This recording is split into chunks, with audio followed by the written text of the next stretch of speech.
सरकार में 12 साल तक के मंत्री रहे कांग्रेस के वरिष्ठ नेता अरविंदर लवली जी, लोकसभा के असम से सांसद अब्दुल खालिद जी,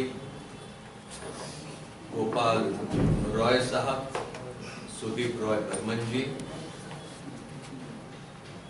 अशोक देववर्मा जी, आशीष शाह जी,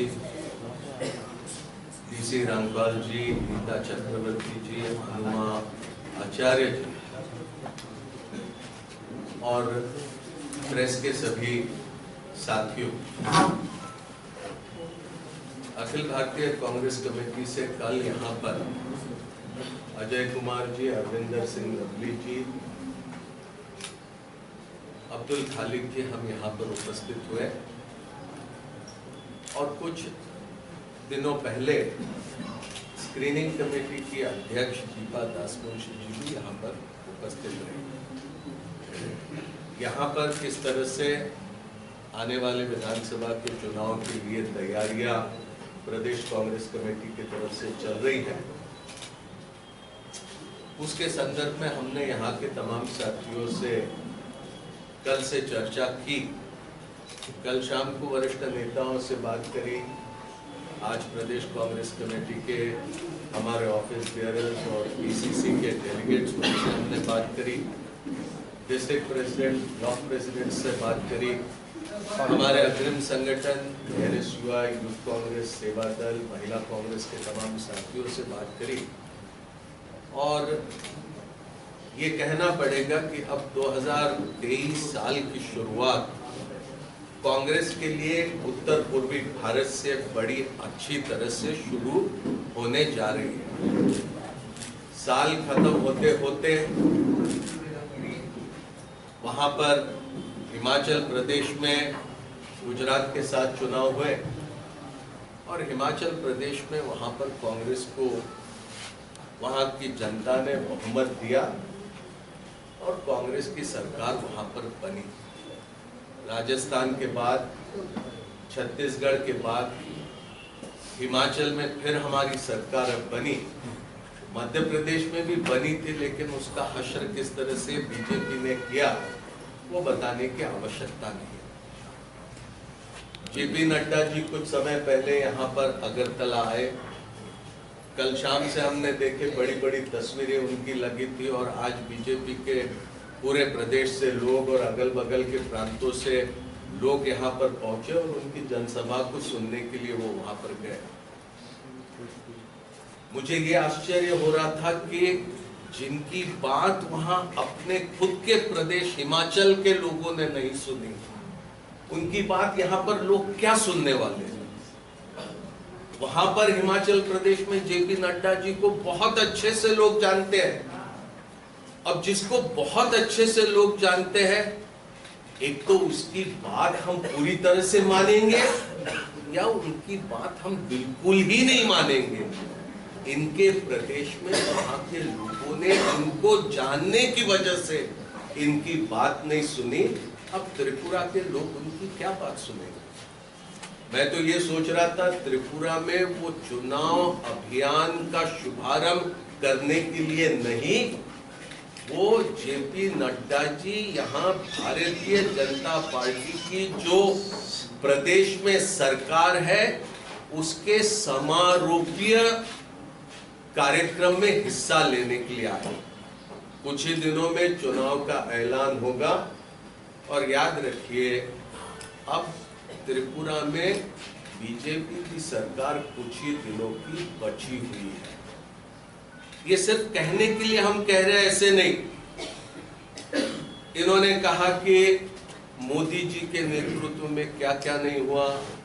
मोदी जी आज वहां पर है कर्नाटक में, राष्ट्रीय युवा उत्सव वहां पर उसका शुभारंभ करने के लिए।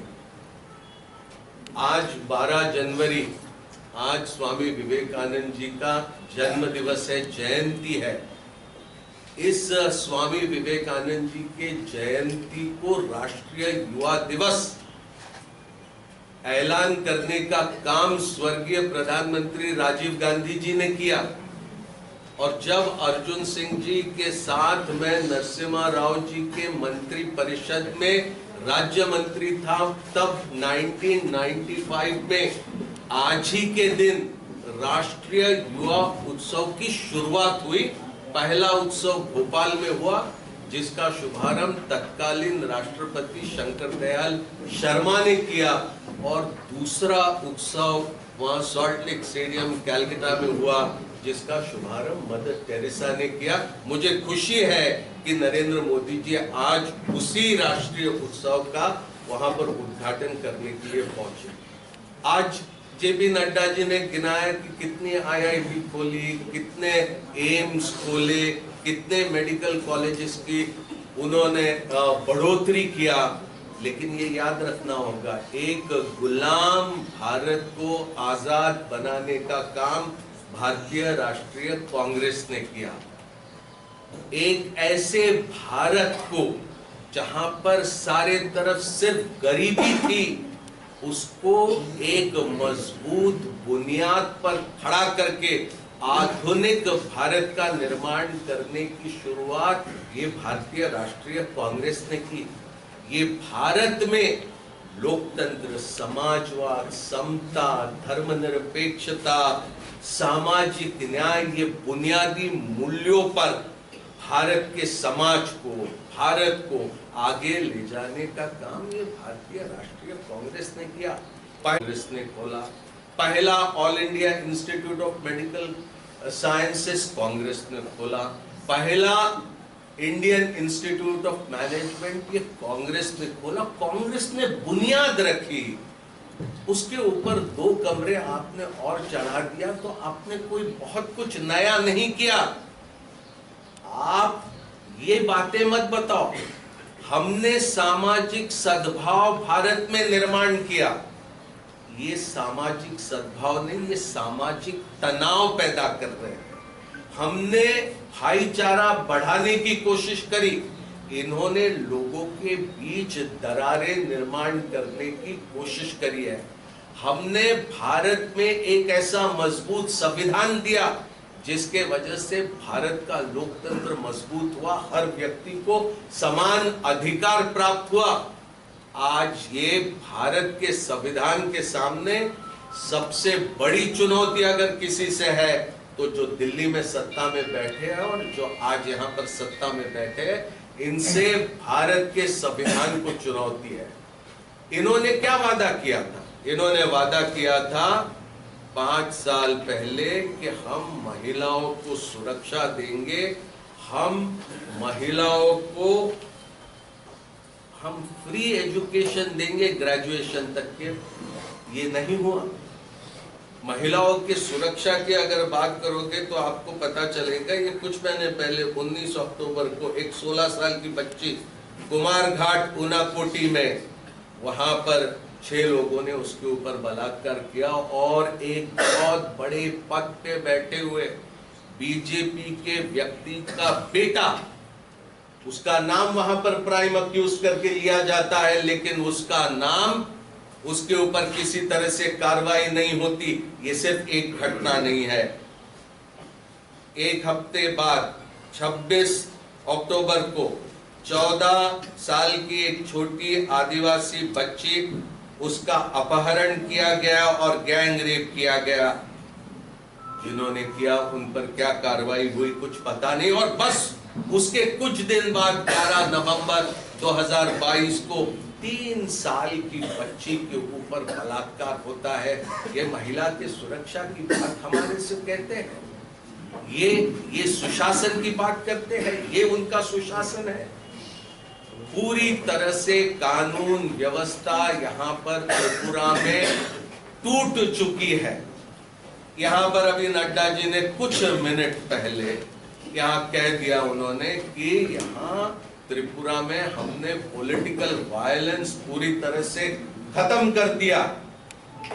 ये कागज है मेरे पास। The death of a party worker, 76 साल का त्रिपुरा में मारा गया एक ऐसे राजनैतिक हिंसा के घटना में। और ये घटना ये कहां पर होती है?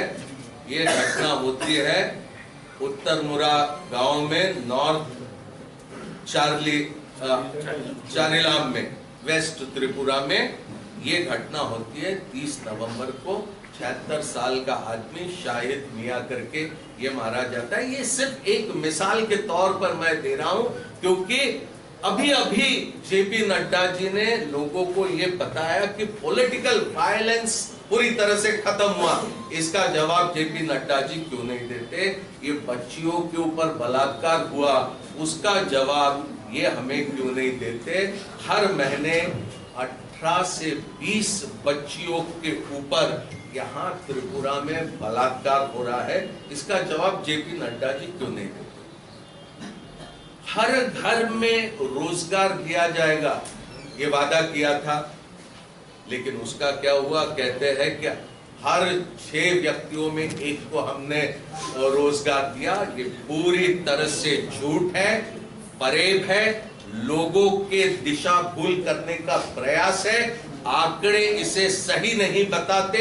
सबसे ज्यादा उत्तर पूर्वी राज्यों में अगर बेरोजगारी है वो त्रिपुरा में है, और उसके लिए कोई अगर जिम्मेदार है तो भारतीय जनता पार्टी है।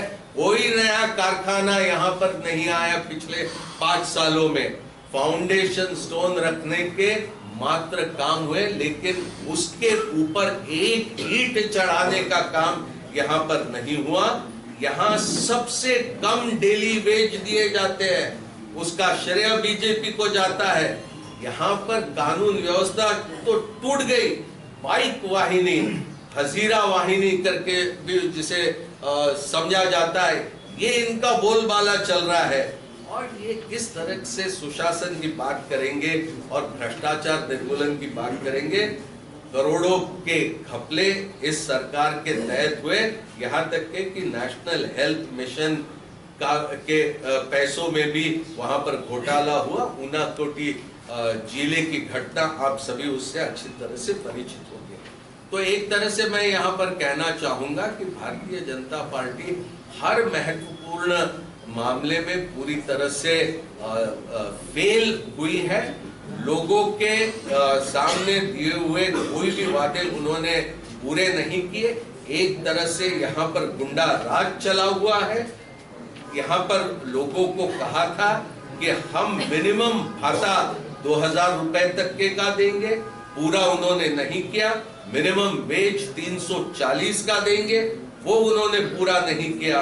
और आप क्या इससे आप अंदाजा लगाओगे कि एक घटना सन्यासी तिला मोहनपुर में वेस्ट त्रिपुरा में हुई, जहां पर एक परेश तांती अपनी बीवी और 2 छोटे छोटे बच्चों को जहर देके उनको भी मार देता है और खुद भी मर जाता है, क्योंकि वो उसके पास वो खाने के लिए मोहताज हुआ। ये घटना त्रिपुरा में होती है जब भारतीय जनता पार्टी की सरकार है और वहां केंद्र में नरेंद्र मोदी जी वहां सरकार में बैठे हैं।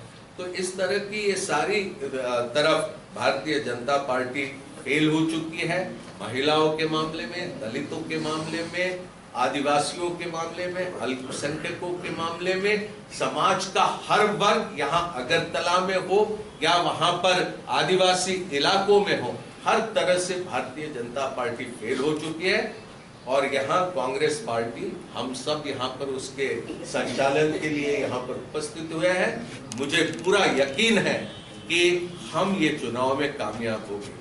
कोशिश हमारी है कि वो सभी लोग जो भारत के संविधान को लेटर एंड स्पिरिट से मानते हैं, सिर्फ मानने वाली बात कहने तक के नहीं, who believe in letter and spirit in the Constitution of India, हम उनको साथ में लेने के दिशा में हम काम कर रहे हैं। और मुझे पूरा भरोसा है कि हम इस चुनाव में एक इस तरह का कॉम्बिनेशन देंगे कि लोग उसको समर्थन देने के लिए आगे आएंगे।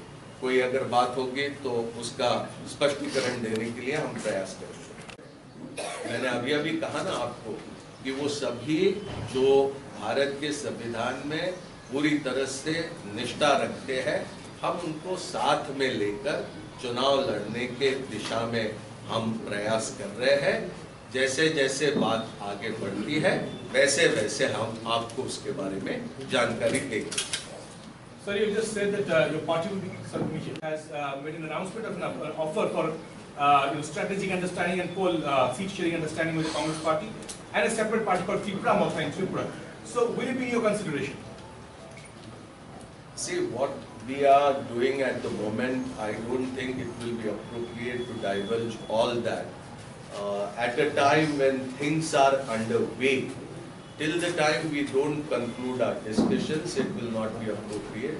But I will certainly like to mention that there is a dialogue going on, and the moment we reach a situation where we can make public the contents of what we have discussed and decided, I think that is the time when we will be able to share that information. But since the elections are very close, so how long it may take, tentatively? We are working day and night on a war footing to prepare the party in every respect to face these elections, and like you have mentioned that the elections are very close. We totally understand this, and not a single moment will be wasted in preparing ourselves. What are the challenges you may face at the end of the challenge? Because earlier elections Congress have been alleging of mass rigging, violence. So how you are going to counter that? No, Or certainly. the election commission was also full team was also there. So what are the main discussion issues that you raised? Certainly, it is not only a challenge for the Congress party, but the manner in which BJP does whatever it does in our elections, it is a challenge to Indian democracy. All that what they have been doing, if they get a majority, they form the government. If they don't get a majority, they demolish whoever gets the majority.